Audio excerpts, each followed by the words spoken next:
Zion classics TV news time. നമസ്കാരം.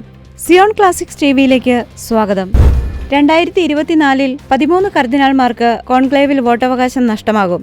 Vatican city. പുതുവർഷത്തിലേക്ക് പ്രവേശിക്കെ വോട്ടവകാശമുള്ള കർദിനാൾമാരെക്കുറിച്ചുള്ള റിപ്പോർട്ടുമായി കാത്തലിക് ന്യൂസ് ഏജൻസിയുടെ സ്പാനിഷ് വിഭാഗമായ ACI പ്രിൻസ.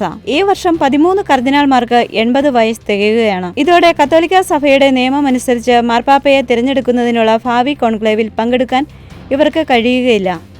13 അംഗ കർദിനാൾമാരുടെ പട്ടികയിൽ ബോംബെ ആർച്ച് ബിഷപ്പ് കർദിനാൾ ഒസ്വാൾഡ് ഗ്രേഷ്യസും ഉൾപ്പെടുന്നു.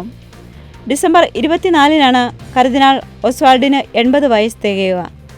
ഫ്രാൻസിസ് പാപ്പയുടെ ഉപദേശക സമിതിയായ C9 എന്ന 9 അംഗ സംഘത്തിലെ അംഗവും 2007 ബെനഡിക്ട് 16 പാപ്പായെ തിരഞ്ഞെടുത്ത കോൺക്ലേവിലെ അംഗവും കൂടിയായിരുന്നു അദ്ദേഹം. 2024 80 വയസ്സ് തികയുന്ന ആദ്യത്തെ കർദിനാൾ നൈജീരിയയിലെ അബൂജ ആർച്ച് ബിഷപ്പ് എമിരിറ്റസ് കർദിനാൾ ജോൺ ഒലേറിൻഫെമി ഒനായേക്കൻ ആയിരിക്കും. ജനുവരി 29 അദ്ദേഹത്തിന് 80 വയസ്സ് തികയുക. നിലവിൽ കർദിനാൾ സംഘത്തിൽ 132 വോട്ടവകാശമുള്ള കർദിനാൾമാരും 108 വോട്ടവകാശമില്ലാത്ത കർദിനാൾമാരും ഉൾപ്പെടുന്നു.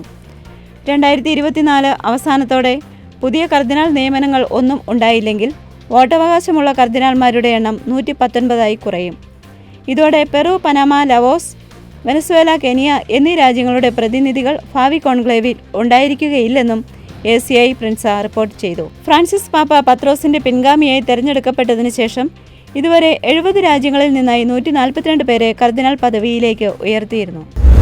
കൂടുതൽ ക്രിസ്തീയ വാർത്തകൾക്കായി ഈ ചാനൽ മറക്കാതെ സബ്സ്ക്രൈബ് ചെയ്യുക.